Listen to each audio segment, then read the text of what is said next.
Well, here's a fun one. Maybe, I don't know if it's official, but it's fun. So, regular nikkyo, like the nikkyo pin like we did before.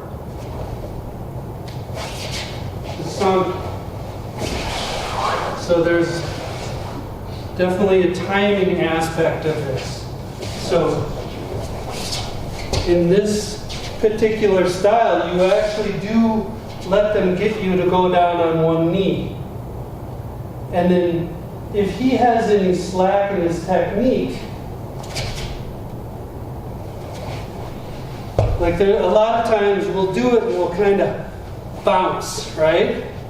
We'll do nikkyo and then we'll bounce into the ikkyo part of it, the takedown. And if there is that bounce, that relaxation, instead of him going into the next part of the technique, I twist my wrist, pop his elbow up in the air, and grab Sankyo. Okay, so slow motion. It's actually the cross hand.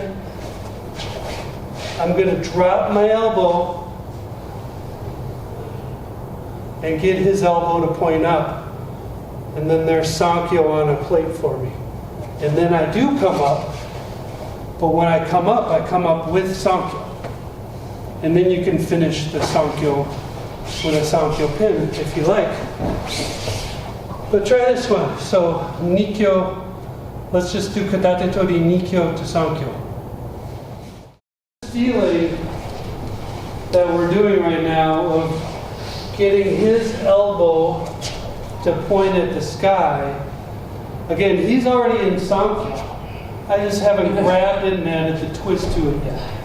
This reminds me of Ushiro Tsukubitori. When I want to do Sankyo, I'm basically have that same, I'm doing that whole same thing with the movement of this arm so that he's already basically in Sankyo. His elbow's pointing at the sky already, and then I just grab. Rather than, being here and struggling and twisting and raising it up. So it's the same idea. I always try to say that, like I'm trying to put it on a shelf for myself. It's right here on my workbench. I don't like to work on my tool, do stuff at home over here, or down here, or anything. I like to do them right here. So that's why I'm trying to set up the situation so it's right there. Okay?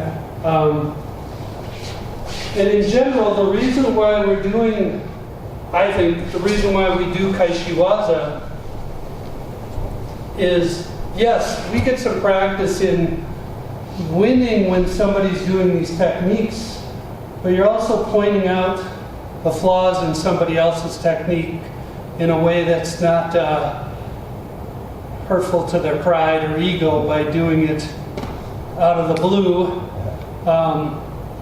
But now that we've done this Sankyo, Kaeshi, now you've felt what happens. Now when you do the nikkyo, you don't need to let me do that. Because you felt what that hole is in your technique. Even if we've kind of manufactured it a little bit. Yeah. So I tried to do it there, but he had better technique and it didn't even move. And that's perfect. And that's why we're exploring where weaknesses in the techniques themselves could be. And then you don't want to fix them by getting super rigid, but usually it's a matter of like a tension or keeping it in front of your center, and then these holes won't be there for somebody to Kaeshi. Okay? So